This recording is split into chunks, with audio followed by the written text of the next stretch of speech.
Alors, bonjour à tous et à toutes, enfin on dit peut-être bonsoir à cette heure-là. Je voudrais tout d'abord vous faire écouter un court extrait, 3 minutes, j'espère que la machine va marcher, d'un discours célèbre du 22 janvier 2012. Écoutez-le bien, il est d'une brûlante actualité.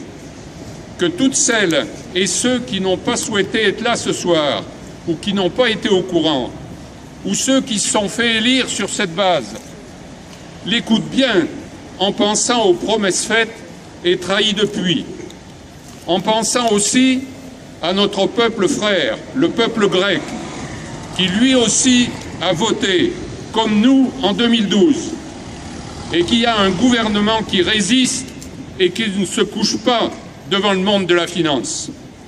En pensant aussi au peuple espagnol, portugais, italien, irlandais, allemand, où des forces syndicales influentes soutiennent Syriza. Alors oui, écoutez bien ce discours et réfléchissez. De quel côté se sont trouvées les forces politiques de gauche, les syndicats, les associations citoyennes au cours de notre histoire?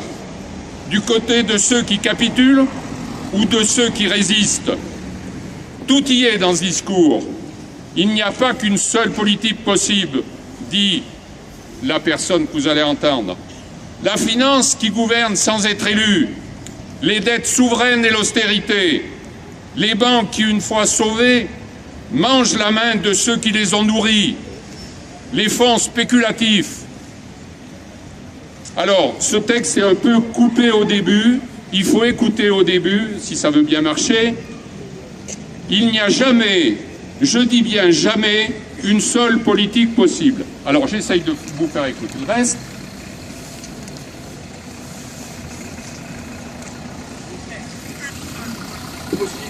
Plusieurs chemins. La voie que je vous propose, c'est le redressement dans la justice. C'est l'espérance dans la promesse républicaine. Mais avant d'évoquer mon projet, je vais vous confier une chose.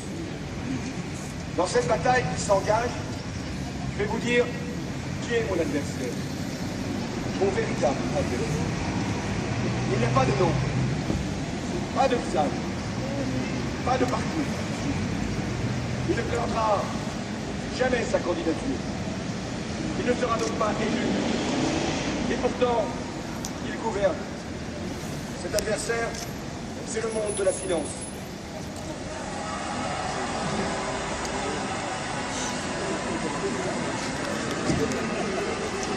Sous nos yeux, en 20 ans, la finance a pris le contrôle de l'économie, de la société et même de nos vies. Désormais, il est possible en une fraction de seconde de déplacer des sommes d'argent vertigineuses, de menacer des États, de mettre à bas des banques, de délocaliser des entreprises. Cette emprise est devenue un empire.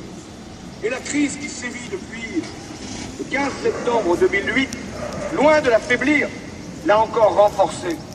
Face à elle, à cette finance, les promesses de régulation, les incantations du plus jamais ça sont restées lettres mortes. Les G20 se sont succédés sans résultat tangible. En Europe, 16 sommets de la dernière chance ont été convoqués pour reporter au suivant la résolution définitive du problème. Les banques, sauvées par les États, mangent désormais la main qui les a nourries. Les agences de notation ont décrié, à juste raison, pour n'avoir rien vu de la crise des subprimes, décident du sort des dettes souveraines des principaux pays, justifiant ainsi des plans de rigueur de plus en plus douloureux. Quant aux fonds spéculatifs, loin d'avoir disparu, ils sont encore les vecteurs de la déstabilisation qui nous vise. Ainsi, la finance s'est affranchie de toute règle, de toute morale, de tout contrôle. Disant cela... Bon, alors, je continue. En Grèce, Alexis Tsipras a fait hier un discours devant son Parlement.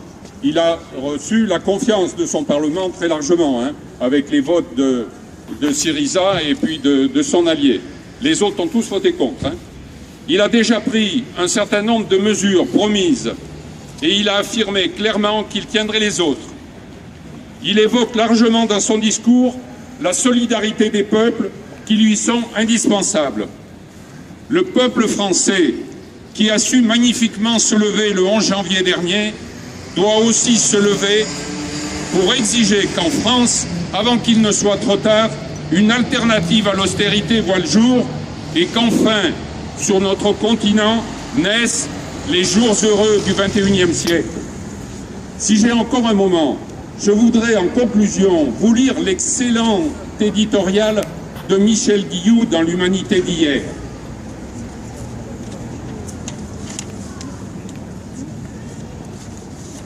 Ce billet est intitulé « Humeur ». En marge d'une réunion du Parti social-démocrate allemand, le président de la Commission européenne a tenu à mettre les choses au point. Il ne faudrait pas considérer que l'humeur générale en Europe a changé au point que la zone euro cède sans condition au programme du gouvernement de M. Tsipras. Au fait, de quelle Europe parle donc M. Juncker? Celle des scandales financiers d'un Luxembourg dont il présidait aux destinées? Celle qui voit une filiale suisse d'une banque anglaise laisser s'échapper de même l'équivalent de la dette grecque? Celle d'un Mario Draghi, dépeceur en chef des fleurons publics italiens, conseiller financier de la Grèce au moment de Goldman Sachs, jusqu'à la crise financière de 2008, et désormais président de la BCE, élu par personne, qui entend faire la leçon au peuple. Goûtons néanmoins le mot « humeur ». Il promettait le chaos.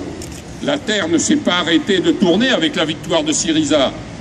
Les chargés d'affaires européens des 1% les plus riches de la planète sentent le vent du boulet démocratique. Quand un peuple ne se laisse pas intimider, ils doivent en tenir compte, voire, pis, céder. Le sans condition de la même phrase sonne presque comme un zeste de frousse. La Grèce devait servir d'exemple au talon de fer des marchés imposés à l'Europe. Elle devient le foyer d'une contagion possible de remise en cause radicale de l'austérité. Cela s'appelle un rapport de force et il nous concerne tous. Il y a le feu au lac, aurait pu dire aussi Jean-Claude Juncker. Ces mots-là sont du secrétaire national du PS, qui feint de découvrir la montée du danger de l'extrême droite. Quand la fracture politique a éclaté en grand jour, voilà un an, au moment des municipales. Vous souvient-il, quant à un électorat jeune à qui on bouche l'avenir, est venu s'ajouter l'abstention massive d'un électorat populaire, après 2 ans de conversion des promesses de changement en serment de fidélité à mon ami la finance. À part ça, les actionnaires du CAC 40 ont raflé 56 milliards d'euros de dividendes en 2014, une somme proche du record de 2007, exultent les Échos. Alors, mes amis, nous ne sommes pas très nombreux ce soir, mais le bouche à oreille peut fonctionner.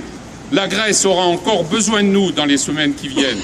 Et j'ai des amis qui me disent que si on ne les soutient pas suffisamment, des putschs du type de ceux qui les ont avec les colonels n'est pas à exclure. Donc ils ont absolument besoin de nous. Et dans le rapport de force, c'est donc notre peuple a une responsabilité particulière. Alors je vous propose qu'on se donne de rendez-vous, sauf si on a des contre-ordres, parce qu'il serait question d'une manifestation nationale, peut-être dimanche. Donc si jamais c'était dimanche, on pourrait le faire aussi dimanche. Mais s'il n'y a rien, je pense qu'on pourrait peut-être se donner rendez-vous la semaine prochaine ici, à la même heure, si vous le voulez bien, comme disait un certain présentateur de radio. Même jour, voilà, même jour, mercredi prochain, à 18h, au même endroit.